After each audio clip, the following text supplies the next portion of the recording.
listener, tonight we're stepping into a story of love, loss, and redemption.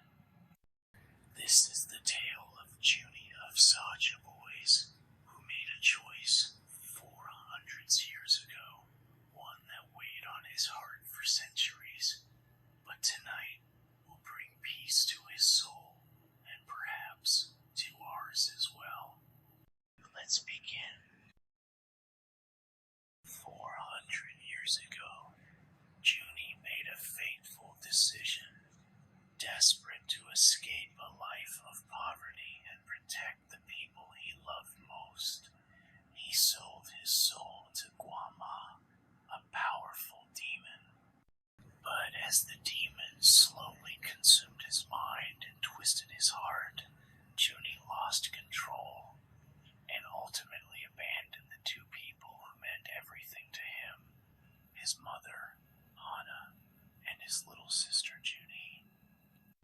For centuries, the memory of their tear-streaked faces haunted him. He believed his sacrifice had only brought them more suffering, that their lives had grown even harder without him. But what Juni didn't know was the rest of their story. Hana, Juni's mother, was a woman of quiet strength. Though her heart shattered when Juni left them, she understood why he did what he did. She whispered to the stars every night, "My son, wherever you are, I forgive you." Life was not easy for Hana, but she refused to let despair consume her. She worked tirelessly to provide for Juni, teaching her how to sew, how to cook, and how to find beauty in small things. A blooming flower, the sound of rain, the warmth of a hut. Hana became known in their village as a healer, someone who could mend not only wounds, but also broken hearts. Her kindness spread like ripples in a pond, and soon she was surrounded by a community that loved and supported her. Hana's heart ached for Juni, but she always believed he would find his way back to peace. She never stopped loving him. Juni's little sister, was only 6 years old when he left. She didn't understand why her beloved brother had disappeared, but she clung tightly to the memories of his laughter and the way he used to braid her hair. In her young heart, she promised herself that she would keep his spirit alive through the stories she told. As Juni grew up, nurtured by her mother's love and the quiet strength she inherited from Juni, she became a gifted storyteller. Her words wove worlds of hope and courage, filling the hearts of those who listened. Villagers would gather around her, eager to hear her tales of resilience, sacrifice, and love. One day, Juni sat in the center of the village, surrounded by eager faces, and began to tell a story that felt closer to her heart than any she had ever shared before. She spoke softly, her voice full of emotion. There was once a boy, a kind and brave boy, who had nothing but a loving heart and a fierce determination to protect his family. They lived a hard life struggling to make ends meet, but they had each other, and that was enough. One day, the boy made a choice.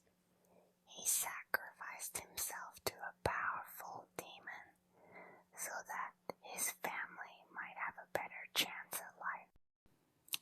He thought this was the only way to save them, but in doing so, he lost himself. He left his family behind, believing they would suffer without him. For years, the boy's spirit wandered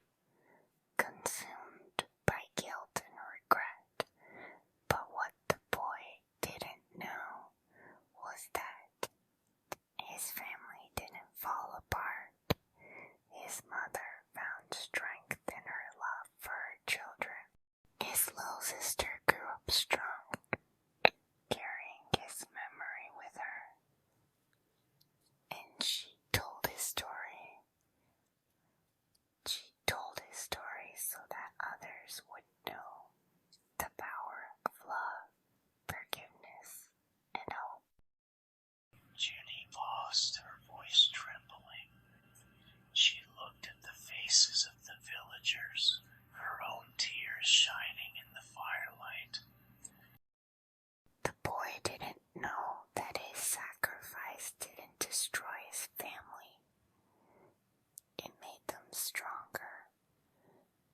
His love gave them the courage to keep going, to find happiness, to live. The crowd was silent, moved by her words. But Junhee wasn't speaking to them anymore. She turned her face to the evening wind, her voice soft but steady. Thank you, Appa. You helped us more than you'll ever know. I hope you can hear me.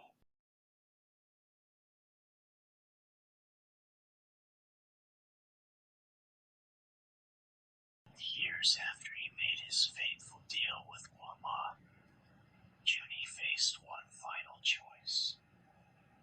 In a moment of desperation, he sacrificed himself to save Rumi, a young girl who reminded him so much of his little sister, Juni. The darkness of Guama's power began to consume him. A faint light appeared. Through the haze, Juni saw them, the souls of Hana and Junhee.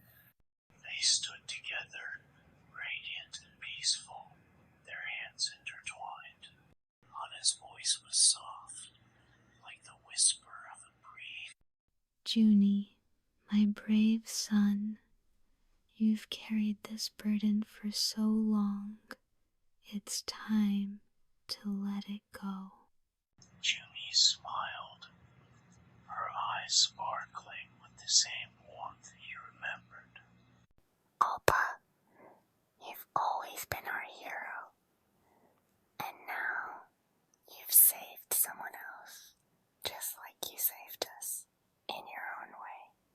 Juni's knees weakened, tears streaming down his face. I thought I left you two to suffer. I thought it made everything worse. Hana stepped closer, a hand reaching out to touch his face. You gave us the chance to grow, to heal, to live. Your love has always been with us, and now we're here for you. June's voice was soft but steady. We never stopped loving you, Appa. We're so proud of you. As June's vision began to fade, their presence lingered like a warm embrace. He smiled through his tears, whispering, Mama Hana, Junhee, I'm sorry.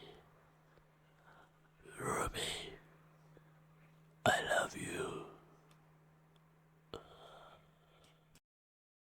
And with that, Junhee vanished, his soul finally free. Hana and Junie's spirits remained, watching over Rumi as she fought with Guama. They smiled, knowing that Junhee had made the right choice and found peace at last. Their final message to him, carried on the wind, was this. You were never alone, Juni. And now you can rest. For the first time in centuries, Junie's soul was unburdened, and his family was whole again. Rumi. Juni? And for you, dear listener, let this story remind you, even in our darkest moments, love and forgiveness have the power to heal. Whatever weight you carry, it is okay to let it go. You are not alone. Thank you for joining me tonight.